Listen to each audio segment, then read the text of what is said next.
یہ دیکھیے عید میلاد النبی منانے کے ثبوت میں کتاب لکھ دیا، اور میں پڑھا ہوں دلیل کچھ ہے نتیجہ کچھ ہے. دیکھیے دلیل کچھ ہے اور نتیجہ کچھ ہے. دلیل صحیح ہے، نتیجہ غلط ہے.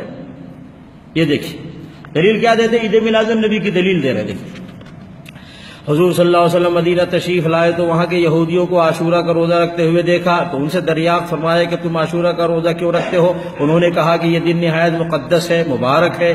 اسی دن اللہ نے فرعون کو غرق فرمایا اور موسیٰ کو نجات بخشی، اور ہم تعظیماً اس دن کا روزہ رکھتے ہیں. حضور صلی اللہ علیہ وسلم نے فرمایا ہم موسیٰ کا دن منانے میں تم سے زیادہ حقدار ہیں. ٹھیک ہے، حدیث صحیح ہے، کوئی اختلاف نہیں. اب نتیجہ دیکھو، بس حضور صلی اللہ علیہ وسلم نے خود بھی روزہ رکھا، صحابہ کرام کو روزہ رکھنے کا حکم دیا. معلوم ہوا اب یہاں فراڈ کر رہا ہے یہ مولوی، یہاں فراڈ کر رہا ہے. جس دن اللہ کی کسی خاص نعمت کا نزول ہو یا کسی مصیبت سے نجات ہو، نہ صرف اس دن بلکہ ہر سال اس تاریخ کو اللہ کا شکر ادا کرنا چاہیے. ابھی نبی صلی اللہ علیہ وسلم نے روزہ رکھا، صحابہ نے روزہ رکھا، آج تک مسلمان روزہ رکھ رہے ہیں. کیا یہ دلیل نبی صلی اللہ علیہ وسلم کو سمجھ نہیں آئی؟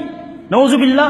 صحابہ میں کسی کو سمجھ میں نہیں آئی، کسی امام کو سمجھ میں نہیں آئی، کسی محدث کو سمجھ میں نہیں آئی کہ اس سے دلیل نکال کر کے عید میلاد النبی منائے اور منوائے. دیکھ رہے ہیں اس طرح دھوکہ دیتے ہیں، کہتے ہیں جی ہمارے امام کے پاس بھی دلیل ہے. یہ ایک دلیل ہے نا. اور دوسری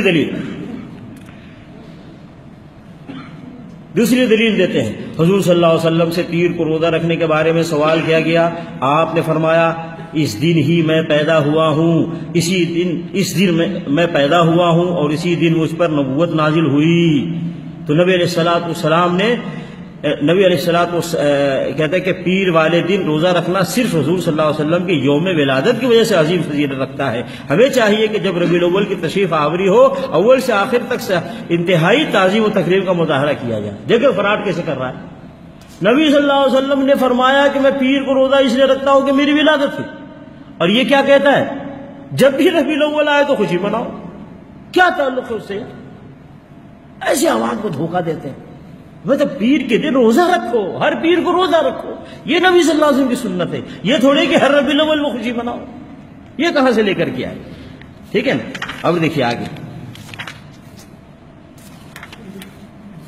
تعجب ہوتا ہے کیسے قوم کو. یہ دیکھیں اور ایک دلیل دے رہا ہے. ابو لہب کی آزاد کردہ لونڈی سویبہ جس نے نبی صلی اللہ علیہ وسلم کو دودھ پلایا تھا، نبی صلی اللہ علیہ وسلم کی ولادت باسعادت کی ابو لہب کو جب خوشخبری سنائی تو اس نے سویبہ کو آزاد کر دیا. جب ابو لہب مر گیا تو کسی نے اس کو خواب میں دیکھا، پوچھا کیا گزری؟ ابو لہب نے کہا آگ میں جل رہا ہوں. ہاں اتنی بات ضرور ہے کہ ہر پیر کی رات مجھ سے عذاب ہلکا کیا جاتا ہے اور ابہام و سبابہ کے درمیانی کی مقدار مجھے پانی مل جاتا ہے جسے میں انگلیوں سے چوس لیتا ہوں. یہ اس لیے کہ میں نے حضرت کی ولادت کی خوشی میں اپنی لونڈی سویبہ کو آزاد کر دیا تھا، اس نے آپ کو دودھ پلایا تھا. ابھی تو اس کا ربیع الاول سے کیا تعلق ہے؟ تعلق یہ ہے کہ تیرے پاس لونڈی ہے تو آزاد کر. عید میلاد النبی سے کیا تعلق ہے؟ تیرے پاس لونڈی ہے تو آزاد کرنا. اس نے اور لونڈی آزاد کیا، اور دلیل بھی کافر کے لے رہا ہے. دلیل کہاں سے ملنی اس کو؟ کافر سے.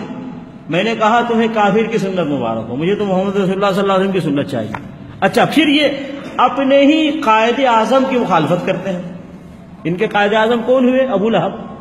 ابو لہب نے تو زندگی میں ایک بار خوشی منایا نا، اور یہ ہر سال خوشی مناتے ہیں.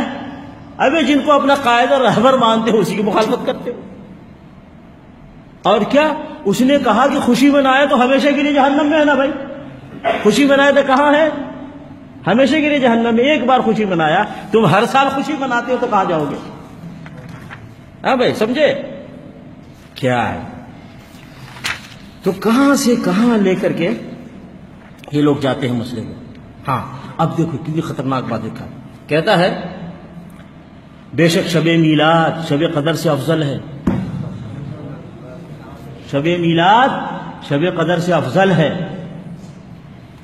وجہ بتا. اس لیے کہ شب قدر حضور کو عطا کی گئی، جبکہ شب میلاد خود آپ کے ظہور کی رات ہے. یہ بتا ابے اس کو کہے شب قدر افضل کیوں ہے؟ کس نے کہا شب قدر افضل ہے؟ کس نے کہا؟ اللہ نے فرمایا بھائی لیلۃ القدر خیر من الف شہر.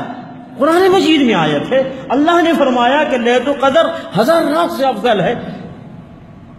نبی علیہ السلام کی ولادت کی رات شب قدر سے افضل کس نے فرمایا؟ قرآن کی کس آیت میں ہے؟ نبی علیہ السلام کس حدیث میں ہے؟ اپنی طرف سے گھڑ کے کہ شب قدر سے افضل ہے وہ رات جس رات نبی علیہ السلام کی ولادت ہے۔